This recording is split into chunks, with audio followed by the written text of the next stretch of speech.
தமிழகத்தில் போதைப்பொருள் நடமாட்டத்தை கண்டித்து விழுப்புரத்தில் அதிமுக சார்பில் மனித சங்கிலி போராட்டம் நடந்து வருகிறது. முன்னாள் அமைச்சர் CV சண்முகம் கலந்து கொண்டுள்ளார். அந்த காட்சிகளை பார்த்து வருகிறோம்.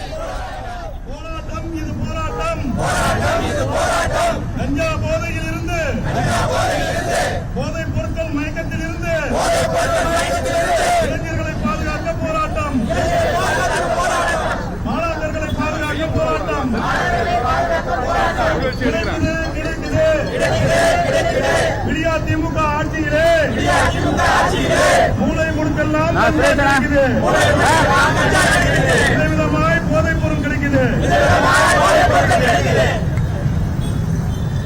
மாறி போச்சு மாறி போச்சு மாறி போச்சு மாறி போச்சு மாறி போச்சு மாறி போச்சு மாறி போச்சு மாறி போச்சு.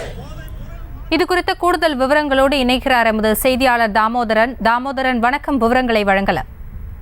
வணக்கம் வாசனி. தமிழகத்தில் போதைப் பொருட்களின் நடமாட்டம் அதிகமாக காணப்படுவதாகவும் போதைப் பொருள் கடத்தலில் இந்திய அளவில் தமிழகத்தை தலைகுனிவை ஏற்படுத்தியதாகவும் திமுக அரசுக்கு எதிர்ப்பு தெரிவித்தும் இதற்கு கண்டனம் தெரிவித்தும் மனித சங்கிலி போராட்டமானது விழுப்புரம் அதிமுக சார்பில் நடத்தப்பட்டு வருகிறது. இந்த மனித சங்கிலி போராட்டமானது விழுப்புரம் ரயில் நிலையத்திலிருந்து பழைய பேருந்து நிலையம் மற்றும் காந்தி சிலை, அதனைத் தொடர்ந்து புதிய பேருந்து நிலையம் வரை நீண்ட மனித சங்கிலி போராட்டம் ஆங்காங்கே அதிமுக தொண்டர்களால் நடத்தப்பட்டு வருகிறது. இந்த மனித சங்கிலி போராட்டத்தில் மாநிலங்களவை உறுப்பினரும் மாவட்ட செயலாளருமான CV சண்முகம் தலைமையில் இந்த மனித சங்கிலி போராட்டமானது விழுப்புரத்தில் நடைபெற்று வருகிறது.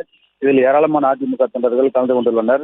நகர செயலாளர் பசுபதி மற்றும் ராமதாஸ் உள்ளிட்ட கட்சியின் முக்கிய நிர்வாகிகள் உள்ளிட்ட பலர் இந்த மனித சங்கிலி போராட்டத்தில் நீண்ட வரிசையில் கலந்து கொண்டு தமிழக அரசிற்கும் இந்த போதைப் பொருட்கள் நடவடிக்கை மேற்கொள்ள வேண்டும், கட்டுப்படுத்த நடவடிக்கை எடுக்க வேண்டும் உள்ளிட்ட கோரிக்கைகளில் பதாகைகள் வைத்தபடி நீண்ட வரிசையில் மனித சங்கிலி போராட்டத்தில் ஈடுபட்டு வருகின்றனர். ஆசினி,